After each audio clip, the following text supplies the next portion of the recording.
bringing this whole thing up is just the way we see one show two different ways. That's all Yeah. that's all I'm going. I No. respect you. I'm. It was completely fascinating to me. It's like I have a friend who's a hardcore MAGA guy, and he always tells me we need to watch a news hour together and watch it, and then like sitting in the same room and watch it. And I always thought that was um, fantastic idea to do something like that, where two people of completely opposite um, ideals can sit and watch the same program and see how they react to it. You know, you should each pick a show. You should each pick a show. I mean, for me, like, I mean, I was very happy. Like, I was talking to Raleigh and Mike one night, like just off, you know, this thing we were talking, and I was talking about like when you came on the first time, I was like, you know, like I see you in the comments on two-way, and you know, you're throwing grenades, other people are throwing grenades, and you know, it was No, nice. I catch grenades and throw them back. Well, what I'm saying is this is like I liked learning about you. I liked hearing about when you were talking about jazz and music and how you felt that was important. It was something I learned about you, and it was like it just made me it made me interested in hearing your perspective more. So what I'm saying is like this, what we're doing here, interacting with each other, learning about each other, learning a little bit about each other's lives, what we're interested in, connects us. Even though we don't agree on anything, we can have a conversation, and that's what's the most important thing that this country needs right now is that, and not, you know. And I'll piggyback on it because I hope this show, and I want to be a part of it, is very successful because this show is better than two-way because it's real people talking. I'm sorry, I love two-way and you know what they created, but like I go on there and you know from my point of view, I see Sean spinning plates a lot, you know, for Trump. That's just my point of view. You know, and I don't always like I get mad at Dan T because he says stuff that I don't like because I think he's a little more fair than Sean, where Sean's more of an apologist. But this show, back to this show, this is real people talking. Thank you. You know, Dan. Jen is wanting to get in the ring. Please. Sorry. Yeah, no, that's okay. I agree with you, Dan, on a lot of this stuff. I like Jessica and I like Harold, and for years I've loved Juan Williams. I used to watch him do Talk of the Nation. Did you like Bob Beckel? At lunch. I don't remember him, but Juan was one of my favorite guys for a long time. And I hate the way they pile on Jessica. I really do. That just drives me crazy. But I don't agree with the things she says, but I do want to push back on you, Alan. Jessica does denounce Hamas. She is in support of Israel. She's talked about that. But she's also on that show to be the voice of the Democratic audience, party, everything. That's her job on that show. And so, you know, if she's not saying everything you want her to say about Israel, a lot of that is because she is having to be the one that presents what the other side is thinking about it. But you know, I just kind of wanted to those things about Jessica. So she just rubs me the wrong way on Israel. And I just, you know, if I were a Democrat or Republican and I had a voice like hers, I would be shouting from the mountains to get those people out of Gaza. That's all. So anyways, she might be off that show, but she just, you know, she has a job to do. They all have a job to do on the show. So, you know, yes. she's under contract. Yeah. Yeah, I'm going to second something Alan said, which is, you know, in terms of people, you know, actually sharing more with each other. And I would say, and I don't know you, Dan, but I think we actually share quite a bit in common, right? All of us. We might not share these things we call sort of politics, which we carve out some portion of a day or a week, but that's a very small part of who we really are, right? If we were all having to cook a meal together right now, right, and each of us were chopping up our responsibilities in doing that, I doubt we would be trying to figure out how to politicize those responsibilities, right? That doesn't really make any sense, right? So in the end, like the things we really share are, infinitely higher. And I guarantee you, if we ran across similar situations in terms of people in need or, just how we go about, 95% of the things we do, Yeah. they're pretty much the same. So No, I my think, point was yeah, solely on politics. Not, I agree with no, you. I get that. And I wasn't picking on that. I was just Yeah, pointing yeah. out that's something that we don't, it's really easy to get into, like a feedback loop where when you're intensely focused on a thing, you can, and we've all done this, right, with our family. Like we'll argue about a team or some move that someone does about something, and that sort of overtakes the fact that the other 99% of the time, we're doing all the same things. And if someone's like, "Hey, could you pick this up at CVS for me?" You'd be like, "Yeah, sure," right? And so I always like to just reinforce that I because totally I agree think with you, it's. Aaron. And I I'm think sorry. I totally agree with you. And I Yeah. think the common thread all of us have is that we've all volunteered to our communities and we care about each other. Yeah. I mean, I would predict, like, you were in the service, Yeah. and I volunteered for 9/11, Yeah. and I'm involved with the FBI Citizens Academy, and that's a volunteer group. And I went to go speak with many of the graduates last week, and people, there's Republicans, there's Democrats, but all of us that volunteer, we're Republicans and Democrats. The people that are the problem are the apathetic people who don't give a shit about anything. Those are the people that are a problem. I mean, I like all the people on this call now are all so passionate, and I'll bet every one of us has volunteered to do something in our communities or for this country. Well, and Sorry, go ahead. thanks, Dan. Let's see if I can connect these two dots, right? So one is, okay, the unions are broken, but they're part and parcel of the way it's structured right now, the Democratic Party and the GOTV. So how can we separate those two things out? And the other, not that I want to challenge Alan, but on the Hamas, because the Hamas, I don't even like to call them Hamas, because that translates into Islamic resistance. And I just say it's Hamas, and which I'm allergic to. I can't that's me. Okay, but I don't think Mark Halpern has made one mention of Syria right now. Jolani, Al Qaeda, Al Nusra is on top of Syria. And if we go back in 2012, we're going to see, okay, that the same people fighting Hamas were aligned with Hamas against Syria. So it's something to unpack. Mark won't go there. It's easy to unpack if you go back to 2012 and you see Obama was all about taking down Mubarak from Egypt, and Hillary was all about removing Gaddafi from Libya. And we can see the state of those nations now. So that's just want to mention that. Have you all seen Dan on Fox?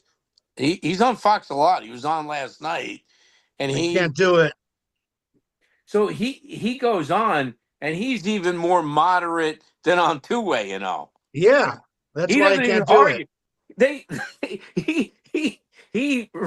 He sounds more like a Republican rhino than a Democrat. That's what they know who they're talking to. That really bothers me that he does that. And transparency. Dan and I message each other once in a while. Yeah. He's curious about my opinion. I like him, but you know, when you go on those shows, you know who you're talking to, and you want to get asked back, you know, you kind of toe the line. It's to me, that's, you know, I don't know. I don't want to say Aaron, too much I more. wanted to hear Aaron. But I mean, let's be fair. Anyone here that ever works with customers, we do the same thing or works with our bosses, right? So and I'm very serious about this in life. It's we want to hold like, and I do think this is a problem. We want to hold a political class as some kind of monastic martyrdom group that's supposed to sacrifice their existence for us. And if you read, you know, if you read de Tocqueville, you look at how we were constructed as a constitutional republic. That is the opposite of what we wanted, right? We wanted a whole bunch of factional, conspiracists, interest-based, sellouts smashing into each other and come up with the compromises in our constitutional republic in the way we're diffused across our states. And we might not like that because that's some pretty ugly sausage in menudo and gumbo I just described. But that's like the truth, and no one's overturning that. I don't care. You could have 40 Trumps. Alexander Tocqueville. I haven't heard that since my master's in public administration in 1982. Well, fantastic free YouTube video on de Tocqueville, 5 minutes in de Tocqueville. Oh, you don't have to 50-minute read the one, book anymore? 4-hour one, or listen to it read to you.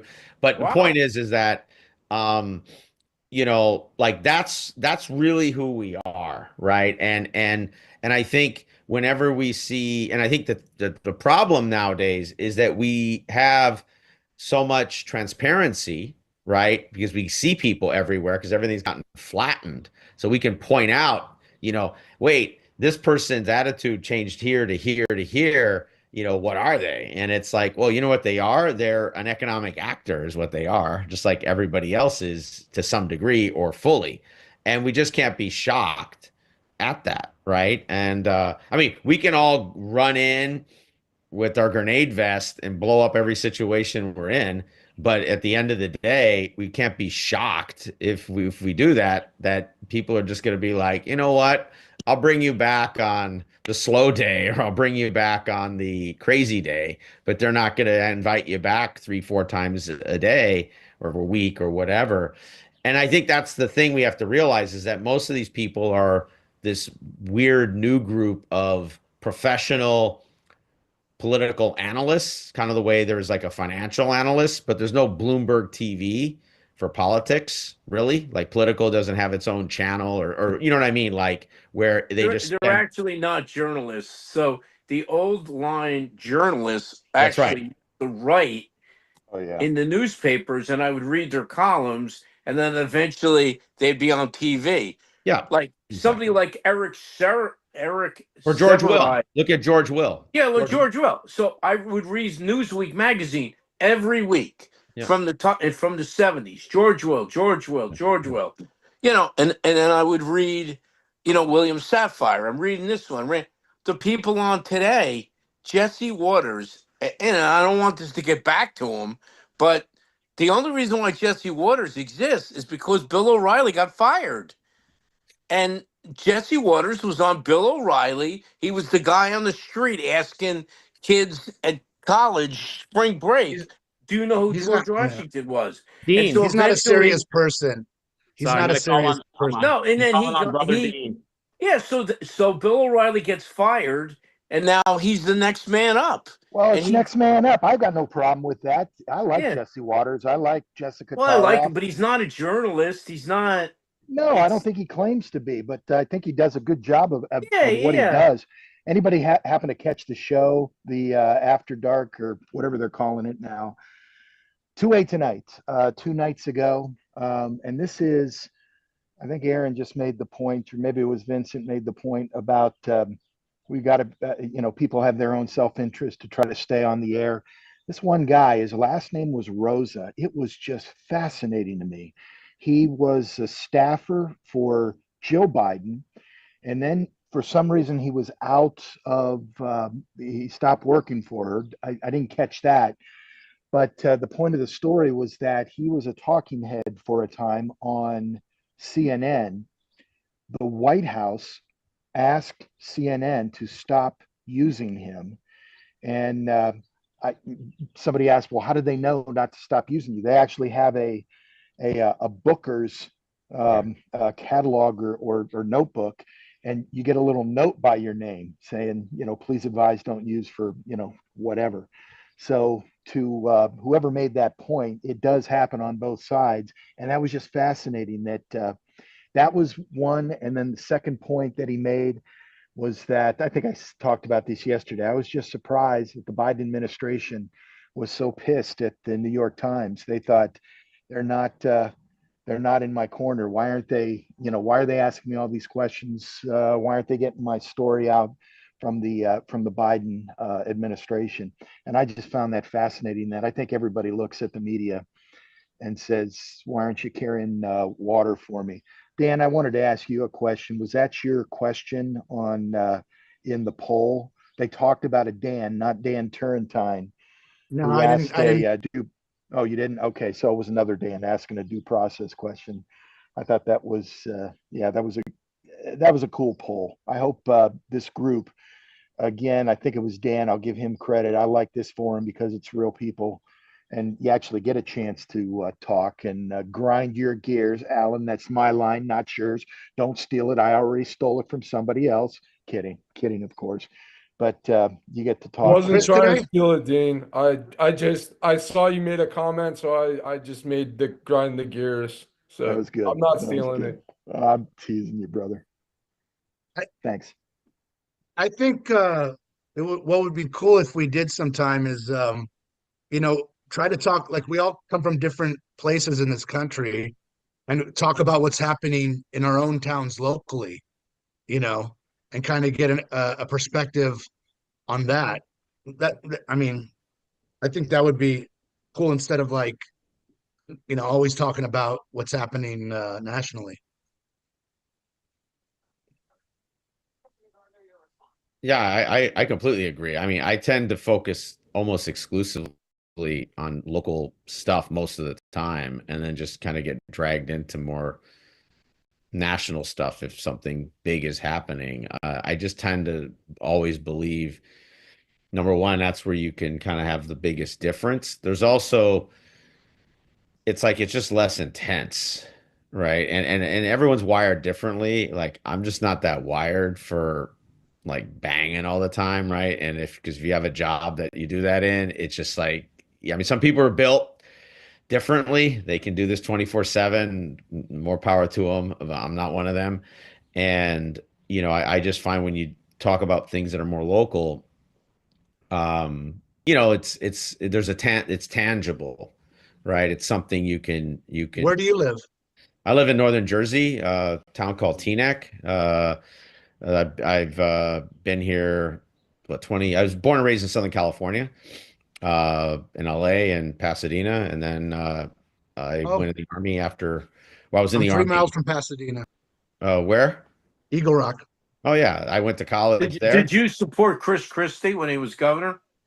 Did I? Yeah, I did at different stages. So I would say stage 1 for sure, and then which was 2009. Yeah, exactly.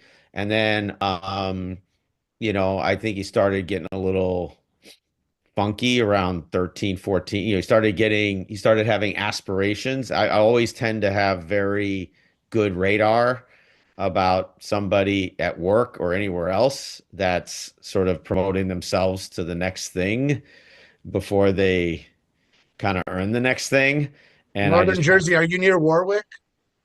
No. I mean, not. No. I mean, Jersey's not that big, so the answer is sort of yes. It's I'm within 40 minutes of that of there. Okay. So it's not that far, but so yeah, I'm up by the George Washington Bridge. He's near the I went to a GW wedding Bridge. there, and I didn't realize how beautiful New Jersey really is. New Jersey's a fantastic state. I don't gorgeous. tell people because I don't want you to come, and so it stays the way I have it for me and my hikes and all the. So the state is. I've always told people it is a quarter California in almost every way.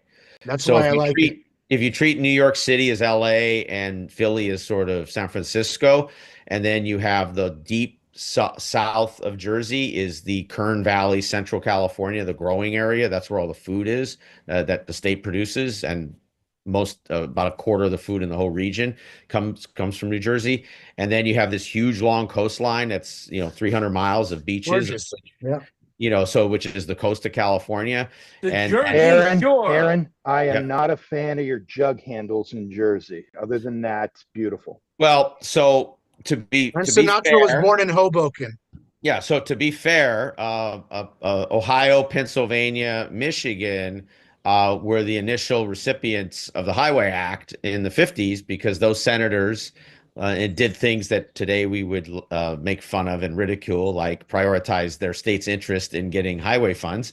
And so you guys got this wonderfully designed, modernized highway system, and especially because you have all the topographical power in the country from the Great Lakes region, right? And so I've kind of gone down like a Great Lakes kind of nerdy history path Sure. the last 4 or Just 5 so- years, which is Just so know. long as we're clear that it's okay for me, but not for thee. There you go, exactly. Well, And I grew up in Jersey, and I spent a lot of time. All my relatives live there, and I was Sure. there last week. And so there was no Jersey barriers till the mid 70s, and they started building those jug handles. Yep, that's right. So before they put the Jersey barriers in, you could just cross the highways. Oh no, it was deadly. Jersey was one of the most dangerous places. So probably what in the they did world was they to put drive. those jug Yeah. handles in to reverse direction That's on right. on those Route 36 and Route 35 and Route 9 and Route 18 go to the Jersey Shore, which That's he's right. talking about. So being that I got my license in 73, what we did was we would come up to the barrier, and instead of going on the jug handle, we would just pin the wheel Yes, and kick hang it a out U. in reverse direction. So if you look at the old world, which I always like making fun of in a fun way, where like all our grandparents were, or not maybe all of them, but a decent chunk had a beer in their lap and were half cocked half the time, and then drove like basically maniacs anyways. That was a fairly dangerous world that we got a huge amount of our modern highway and roadway the quote unquote freedoms that, if you go to Germany, when I was in the army, I was in Germany, and they drive, or used to, they're getting better now, but they basically drive the way we used to drive, like insane people basically. And that's their version of, so I've always made fun of this. So in Europe, their version of freedom is smoke till you die and drive a car into a wall and drink when the moment you're 12 and older, which we used to do all that stuff too. And then we sort of said, like, yeah, we don't like the extra 10, 20 million people dying every 50 years that we get from that. And, but they're cool with that. And if you try to take that away, it's like pry the weapon out of their hands, right? Like that's where that you trigger Europeans. You would probably agree with me. The three most important pieces of legislation, in my opinion, in the United States is Social Security, the Interstate Road Act of 1956 under President Eisenhower, and then July 31st, 1965, LBJ signing Medicare. So the one I would add to that I think is really important is that, and we have to separate who these people become. It's always sort of a rule. I call it the Gale Sayers rule. Right. So you have no idea who I'm talking about. Great. No, I know who it is. Only played 6 years in the NFL, but had a youngest person ever voted into the Hall of Fame. Exactly. And so people have like two lives, right? It's like the life when they were amazing and they did something incredible, and then usually the other 50 years they lived. And so when I say Ralph Nader's consumer transformation of the 60s and 70s, that's the Gale Sayers phase I'm talking about, not necessarily the guy after that as much. Some of the stuff in the 80s, but most of it then kind of went. President Bush loved the fact that he ran in 2000, given the election to Al Gore. That's right. But my point is that I would also put it was the invention of it, right? The concept of consumer protection, like that was an invented thing. It Unsafe never at any existed. speed. 1965, the book you were forced to read if you were Yeah, have a yeah. master's degree in public administration. Yeah. So the world's never had anything around consumer protection. Like the concept of it was not even a phrase. And so I Right. think adding that was a big deal. And then I also think the original FDA Act from Teddy Roosevelt was a big deal. So we've had a lot of these, which nobody, I mean, they're all on Wikipedia, and you can watch really boring YouTube videos that I'm sure guys like Mike and I watch. No one Right. else does. That's why there's like 50 views. But the point is that, you know, because we'd rather watch people scream at each other. But I mean, I think like when we really drill back, we do nail some big things in this country that nobody's ever nailed. And I do think we sometimes don't kind of honor that. You know, because, you know, it's like that is the greatness that we can generate. I mean, it isn't just all, you know, running around grabbing each other's throats and trying to slam each other. And Well, I it's mean, like you an MMA show. you would agree that the Interstate Road Act of 1956 radical had Yeah. a very fundamental change to the United Right. States.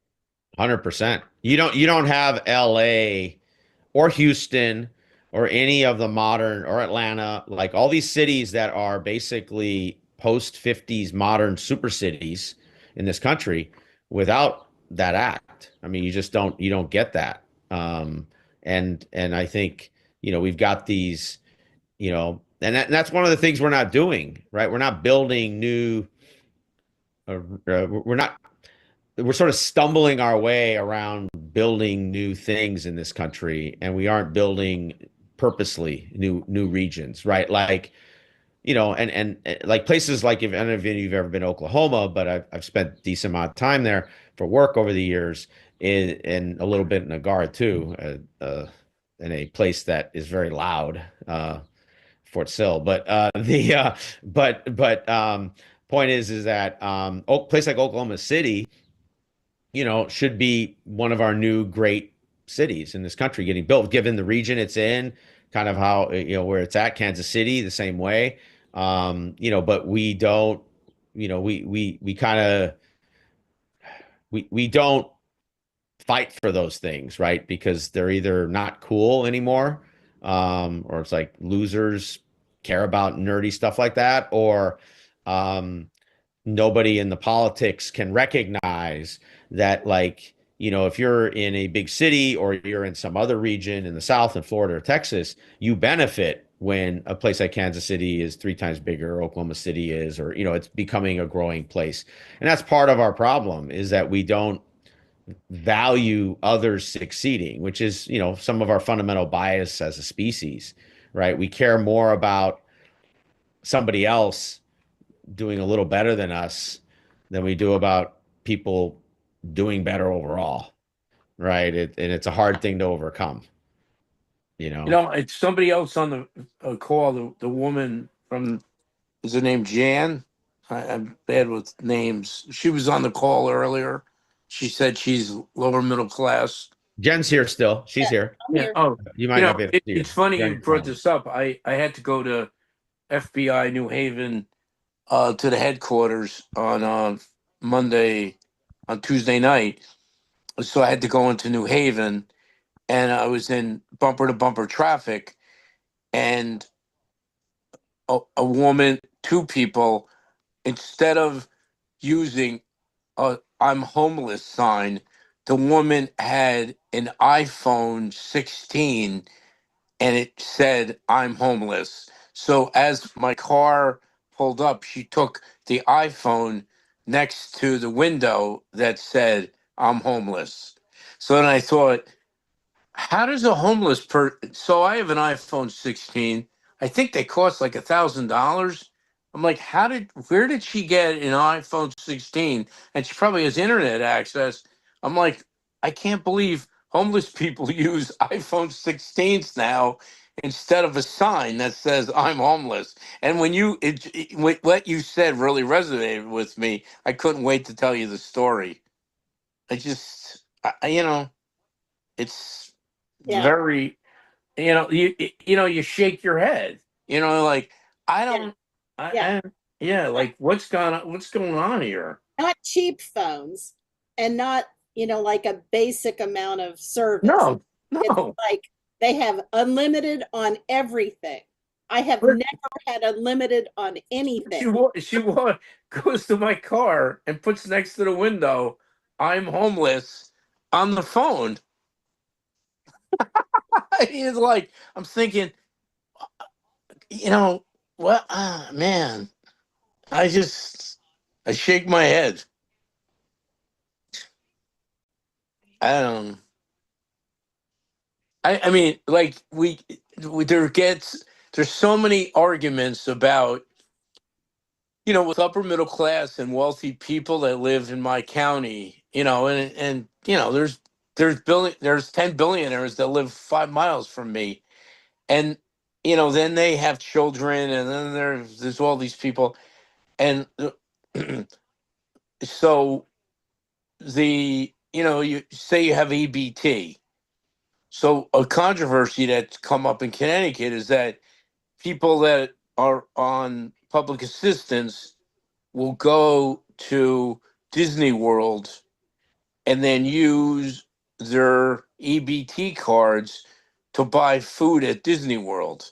So some Republicans were like so angry about that.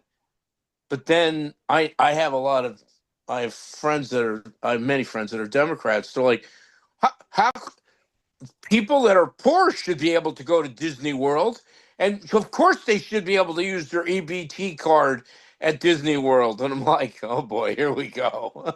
But I mean, so Vince, this is one of the reasons I'm for an earned income tax credit, and you get rid of all the sort of zillions of programs, is that then that cash that is an earned income tax credit, that's income determinant, right? Under 30,000, Yeah, I know. it's under 50, et cetera.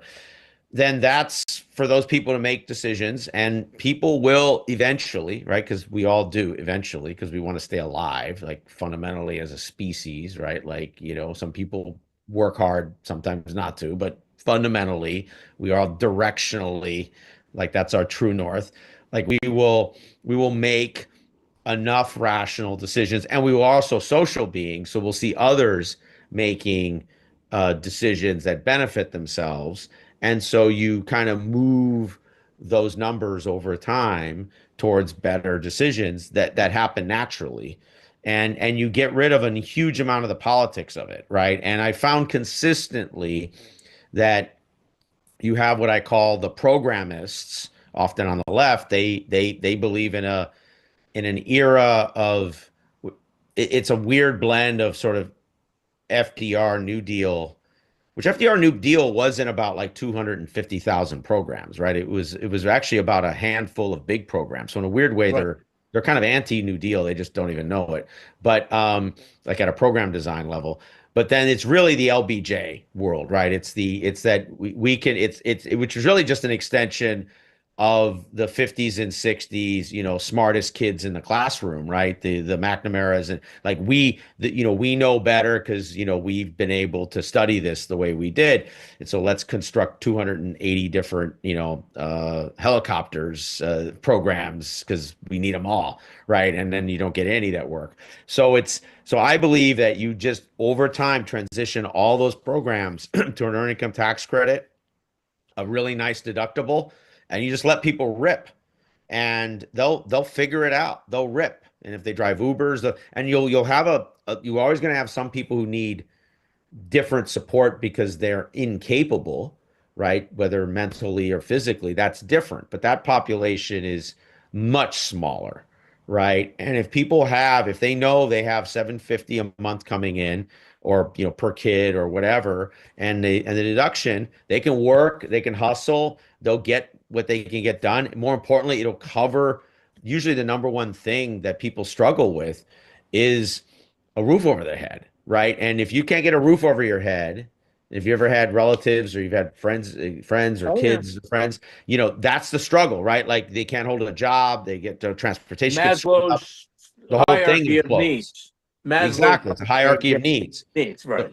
So if people have that earned income tax credit and you get rid of all the rest of those programs, they'll have a roof over their head, probably 90%, probably 98%, realistically 99%. And then from there on, people just stack their lives accordingly. And I do think that's always been the most practical way out. And so the programists on the left have always been against their earned income tax credit because they believe ultimately in that they can instrument all these outcomes. And there's a big chunk on the right that's been against it for probably two reasons. One, they some concept of what they call fairness, but it's like they don't look at the alternative. It's just like, well, these people aren't going to die. They're still going to live. So then that's going to be an externality that everyone pays for anyways. Crime goes up, hospital bills go up, schools get screwed up, everything gets screwed up, right? So what's your choice? Pay for that there or not? And you can't imprison everyone, right? You can't get debtors prisons, right? So there's like a view on the right that has some weird kind of 19th century Charles Dickens stuff that, because they don't have to taste it. So I think the problem is that those two groups really don't want to earn income tax credit because I think ultimately they kind of don't want this to be a solution and it go away because it gets rid of some of their moralizing. Well, Right. let me ask a question just on that. Yeah. Because I get where you're going, and I think that would be great if everybody budgeted and used their money wisely. Well, they will after they don't. No, I think COVID proved with the money that was given out in COVID, the people didn't use that money wisely. Sure they did. Poverty collapsed No, 3/4. some people did. A whole lot of people just blew it on stuff they never could afford before. I mean, they did what we wanted them to. They spent it. They put it into the economy. Yeah, but it poverty wasn't- went down by almost by 2/3 during COVID because of the earned income tax credit. That's literally what happened. Actually, poverty was going down prior to that. Not to that number. Like you've never had a shift of poverty from Yeah. 50% Yeah, they to got all that money and they didn't have to pay rent. but So- that's sort of my point is that if the earned income tax credit, which would be a replacement for those programs, which you're not going to get rid of, the right is not going to get rid of 14,000 programs. It's just impossible. Like it's just politically impossible. Yeah. Like, it's a delusion to think just like on the left, getting rid of the Defense Department. I mean, these are just like fantasies. Yeah, right. That they waste their time cycling in because people love to be like, I'm on team right and you're on team wrong and I win and go to sleep, right? And it's like you don't get anywhere, right? And so my view is what's powerful about the earned income tax credit and the deductibles together, right? That's the key. Like, is that they give this, they really weaponize coming out of the lower class, and in some cases the lower, I'd argue even the lower middle class into the middle class, and they have that floor under people. It's the same amount of money, which you ain't getting rid of anyways. So the question is, are you going to deploy it in a smarter way, or are we going to fight 40 more years over not getting rid of it? I 'Cause think that's that's the one of choice. the things, I'm trying to remember who suggested it. Maybe it was Vivek. I can't remember. Somebody in the last election was talking about how some of these good ideas, like what you're talking about, you don't just launch it nationally. You try it in an area. You set up like a Locally. test program.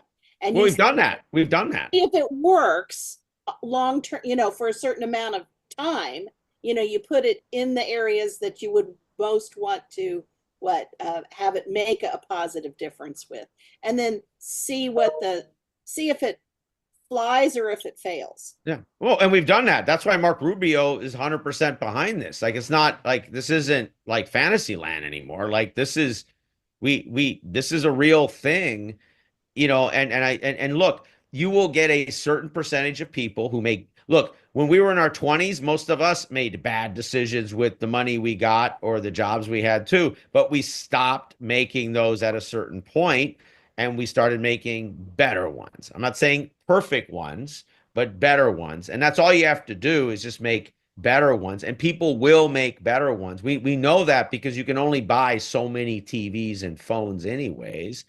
So then at a certain point, you start buying Kumon for your kid that is struggling with reading, or you start buying, whatever, Lakeshore Learning or whatever it is.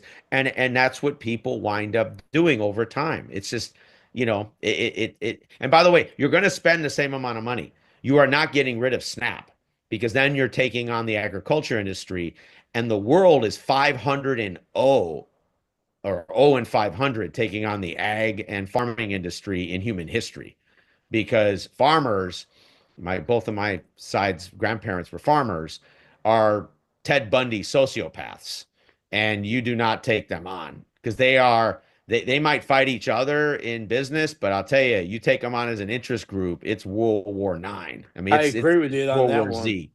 It's World War Z. I don't care the Yeah. finance industry, healthcare industry, autos, they're a joke compared to farming and ag.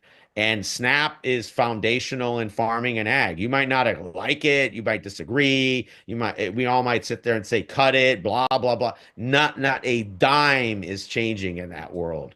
And like you think the bond market is powerful, take on the world's farmers. Like good luck, right? They've done this every single time. They'll take their tractors, their semi trucks, they will jackknife them everywhere. There'll be 1,400 of them, armed to a teeth, looking at the 14 state police officers, smiling. And then some smiling ones from the police will be like, okay. And then they'll hand them coffee. And then they'll say, we'll wait for this thing to be over. And that's it. And there'll be no food. They're not unionized, but they act like the hardest longshore union that you've ever seen. And so you're never getting rid of those programs, like financially. So then the alternative is you replace the spending with something that empowers people and makes the middle class, or at least gets a floor of the middle class underneath them. Yeah, if you want to bring down the price of bread, get rid of ethanol, but it'll never go away because big ag. And then lose that state politically for 40 years. Yeah. Right. And that's what they've all said. Yeah. It all starts in Iowa, and you can't be against ethanol. Like you think this is a bug in the software? This is a feature in the software, Yeah, right? Like you have to be honest. My dad. Can we bring James in? Yeah. Oh, go ahead. Sorry.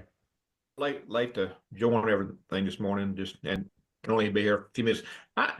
I'm glad y'all are on because I actually wanted to give Vince and Aaron a homework assignment on how we finance government on a national level.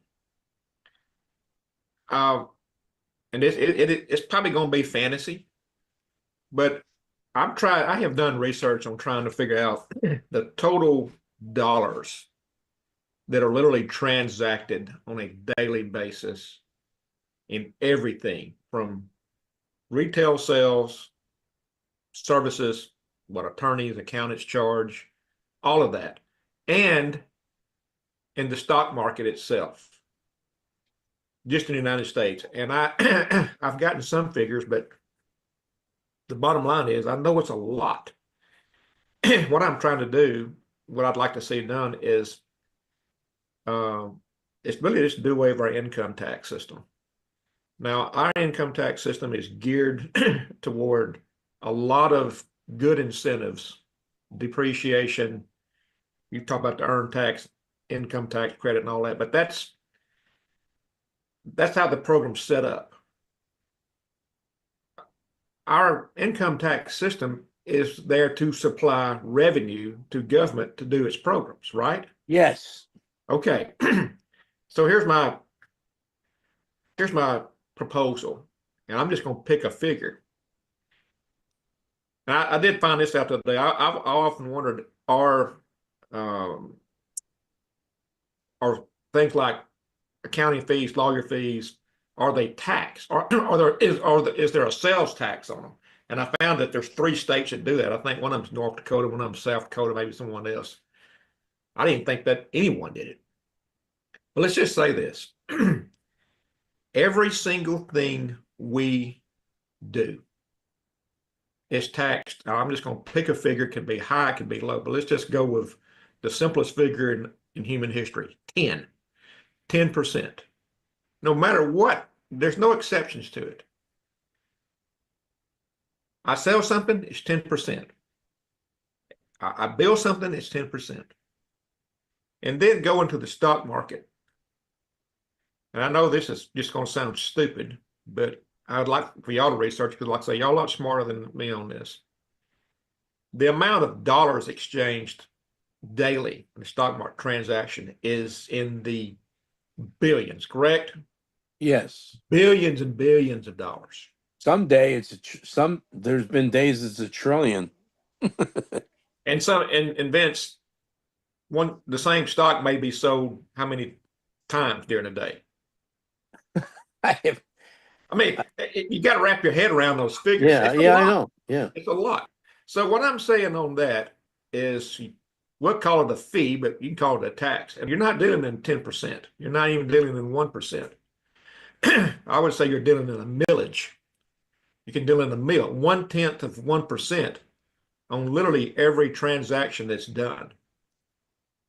My rough figures said that generates hundreds of billions of dollars. It's unreal. Could we not go to that system, go to something like that, a combination of things, and then you would just do away with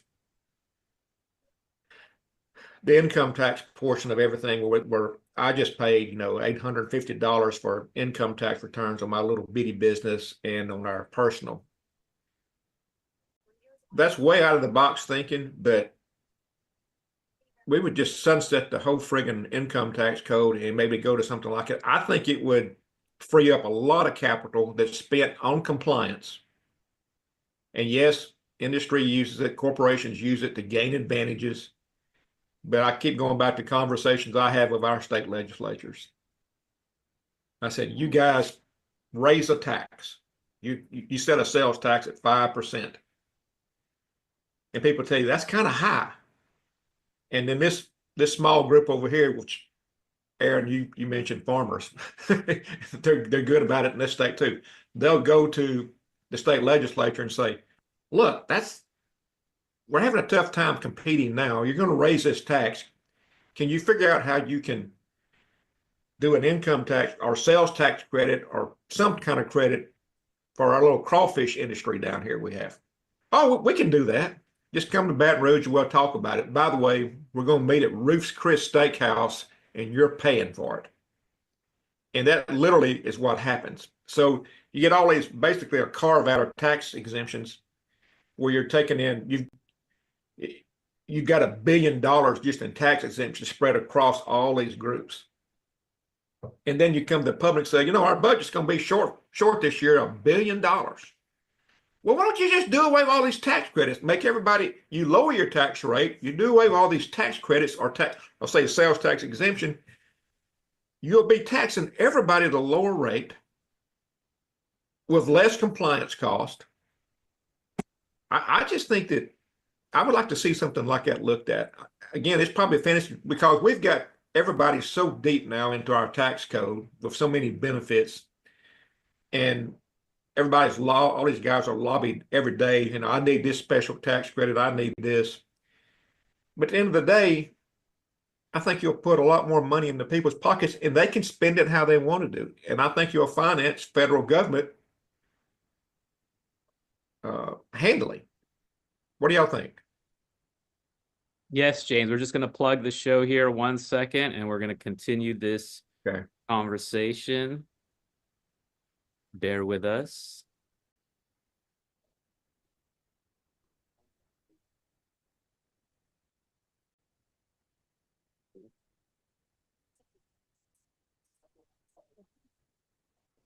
Hey there, America. Ready for some lively conversation? Tune in to America's Talk Show weekdays 10 to 11 a.m. and 7 to 8 p.m. Eastern. Join us for the latest hot topics, interviews, and more. Whether you're starting your day or winding down, we've got you covered. Don't miss out on the buzz. Catch us live and be part of the conversation. Remember, America's Talk Show is your go-to for all things trending.